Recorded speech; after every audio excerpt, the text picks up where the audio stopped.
మన ప్రభు అయిన యేసుక్రీస్తు నామములో మీ అందరికీ నా హృదయపూర్వకమైన వందనాలు. దేవుడు ఈ దినమంతా మీకు తోడై ఉండి మిమ్మల్ని మీ కుటుంబాలని ఆశీర్వదించి కాపాడును గాక. పరిశుద్ధ గ్రంథంలో నుండి ద్వితీయోపదేశ కాండం 4వ అధ్యాయం 7వ వాక్యాన్ని నేను చదువుతా ఉన్నాను. మీ పరిశుద్ధ గ్రంథమైన బైబిల్ తెరచి చూడండి. ఏలయనగా మనము ఆయనకు మొరపెట్టినప్పుడెల్లా మన దేవుడైన యెహోవా మనకు సమీపంగా ఉన్నట్టు మరి ఏ గొప్ప జనమునకు ఏ దేవుడు సమీపంగా నున్నాడు? దైవజనుడైన మోసే ఇశ్రాయేలు ప్రజలతో ఒక శ్రేష్టమైన మాట చెప్తున్నారు. వాగ్దానము చేయబడిన దేశములోనికి వెళ్ళక తొలికే దేవుడు నియమించిన నియమాలు, కట్టడలు, కొన్ని హెచ్చరికలు వాళ్ళకు తెలియచేస్తూ వారితో ఒక శ్రేష్టమైన మాట చెప్తున్నారు. బహుశా వారు అన్నారేమో, అయ్యా మేము వాగ్దానము చేయబడిన దేశంలోనికి వెళ్తున్నాం కదా, మరి వాగ్దానము చేయబడిన దేశంలోనికి వెళ్తే మా పరిస్థితి ఏంటి అన్నట్లుగా బహుశా వారు అడిగారేమో. ఈ దైవజనుడైన మోషే కూడా వారితో ఒక శ్రేష్టమైన మాట చెప్తున్నారు. మీరు కలవరపడవలసిన అక్కర్లేదు, కలతలు చెందవలసిన అవసరం లేదు. ఎందుకంటే మీకు ఎప్పుడు శ్రమ కలిగినా, మీకు ఎప్పుడు బాధ కలిగినా, మీ హృదయమునకు ఎప్పుడు వేదన కలిగినా మీరు చేయవలసినది ఏంటంటే దేవుని సన్నిధిలోనికి వెళ్ళి దేవుని సన్నిధిలో మీరు మొరపెడితే నిశ్చయముగా ఆయన మీకు సమీపంగా ఉంటాడు. మీకు కలిగిన బాధల మధ్యలో నుండి, మీకు కలిగిన కష్టములో నుండి నేను ఉన్నాను అని నీ వెన్ను తట్టి మీకు ధైర్యాన్ని ఇస్తాడు. మీరు చేయవలసింది ఒక్కటే, ఏ కష్టమైనా కలగవచ్చు. మీరు దేవుని యొద్దకు వెళ్ళి ఓ చిన్న ప్రార్థన మీరు చేస్తే ఆయన మీకు సమీపంగా ఉంటాడు. ఆయా సందర్భాలలో మనం కూడా అనుకుంటాం కదండి, మనకు శ్రమ కలిగినప్పుడు, బాధ కలిగినప్పుడు, కష్టం కలిగినప్పుడు, నష్టాన్ని మనం చూచినప్పుడు, లేకపోతే శ్రమలలో మనము నలపబడుతున్న సందర్భాలలో, ఆయా సందర్భాలలో మనకు వచ్చే ఆలోచన ఏంటంటే పలకరించే నాదుడు ఎవడు నాకు సమీపంగా లేడే, ఓదార్చగలిగిన నాదుడు యోధుడు ఎవడు నాకు సమీపంగా లేడే అని, మనుషులు మాకు సమీపంగా లేరు అని పలు సందర్భాలలో బాధపడిన రోజులు చాలా ఉన్నాయండి. బహుశా ఈ మాటలు వింటున్న మీలో ఎవరైనా కావచ్చండి. ఒకవేళ ఇప్పటి వరకు నీ బంధువులు నీకు సమీపంగా లేరేమో, నీకు నచ్చినవారు, నీకు మెచ్చినవారు నీకు సమీపంగా లేరేమో, నీ కన్న తల్లిదండ్రులు నీకు సమీపంగా లేరేమో. కానీ ఏ శ్రమలలో నీకు సమీపంగా ఉండాలి అనుకున్న వారే ఆ శ్రమలలో నీకు సమీపంగా లేక ఒకవేళ కంటతడి పెడుతున్నావేమో. నా సహోదరి సహోదరులారా, ఈ ఉదయకాల సమయంలో ప్రభు నీతో చెప్పకనే చెబుతూ ఉన్నాడు. నీకు ఏ శ్రమ కలిగినా, ఏ బాధ కలిగినా నిశ్చయముగా నీవు మొరపెడితే ఆయన నీ కుటుంబానికి సమీపంగా ఉండబోతూ ఉన్నాడు. ఆయన నీ వ్యక్తిగత జీవితమునకు సమీపంగా ఉండబోతూ ఉన్నాడు. ఆయన నీ పిల్లల జీవితమునకు సమీపంగా ఉండబోతూ ఉన్నాడు. ఆయన నీ కుటుంబానికి సమీపంగా ఉన్నాడు అనుకో, ఎలాంటి అవంతరాలు నీ ముంగిట నిలబడవు. ఆయన నీకు సమీపంగా ఉన్నాడు అనుకో, ఎలాంటి శ్రమలు నీ ఎదుట నిలబడవు.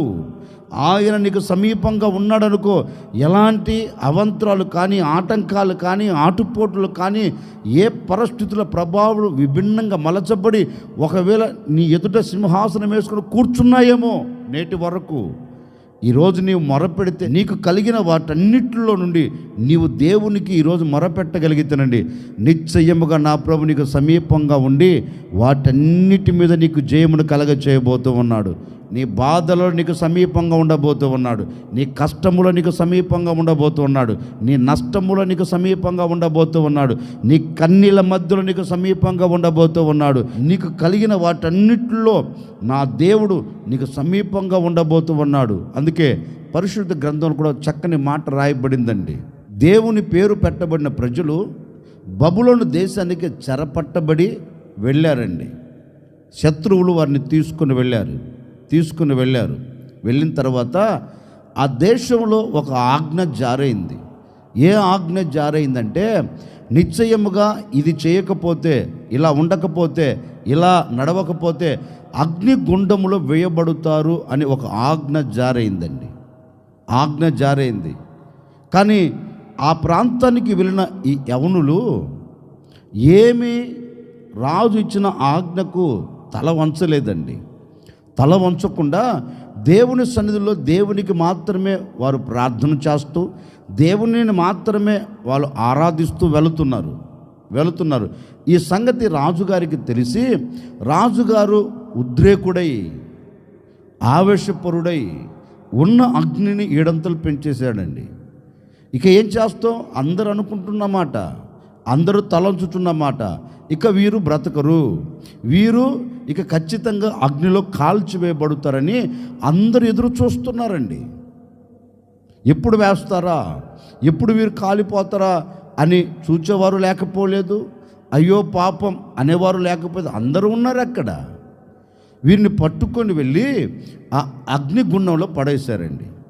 అగ్నిగుండంలో పడేశారు. వీరిని పడేసిన తర్వాత రాజుగారికి నిద్ర పట్ల.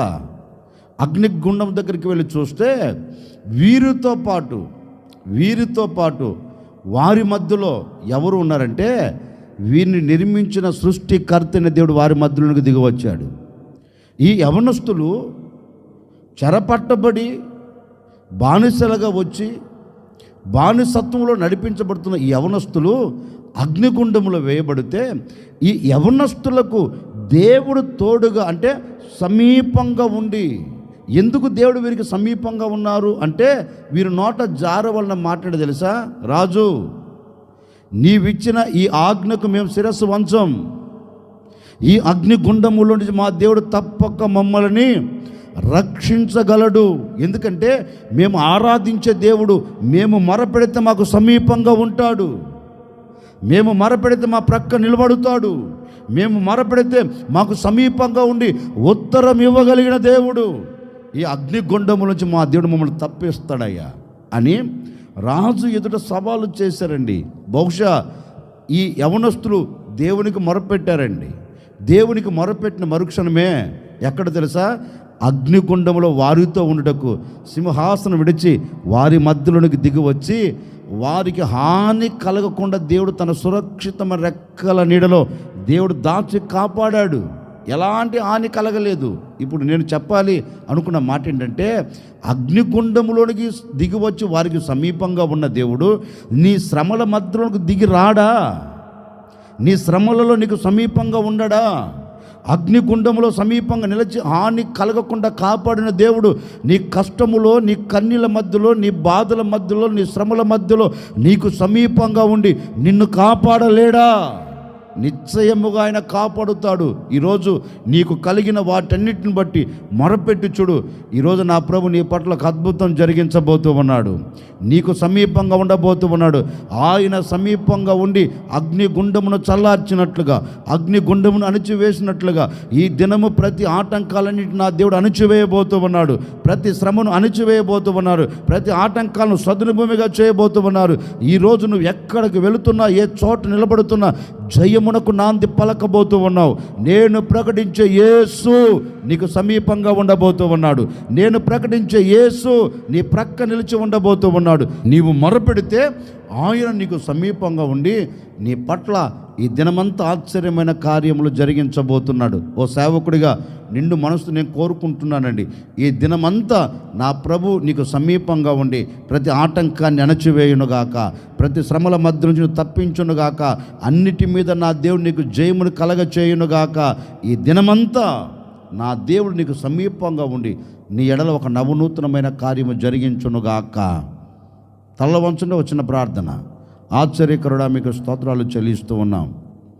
నిజముగా మేము నీకు మొరపెడితే నీవు మాకు సమీపంగా ఉంటావు అని మీ లేఖనాలు సెలవిచ్చినట్లుగా ఎందరైతే సమీపంగా ఉండాలని మొరపెడుతున్నారో వారి శ్రమలో మీరు సమీపంగా ఉండండి, వారి కష్టములో మీరు సమీపంగా ఉండండి, వారి నష్టములో మీరు సమీపంగా ఉండండి, వారి వేదనలో మీరు సమీపంగా ఉండబోతున్నందుకై మీకు స్తోత్రం.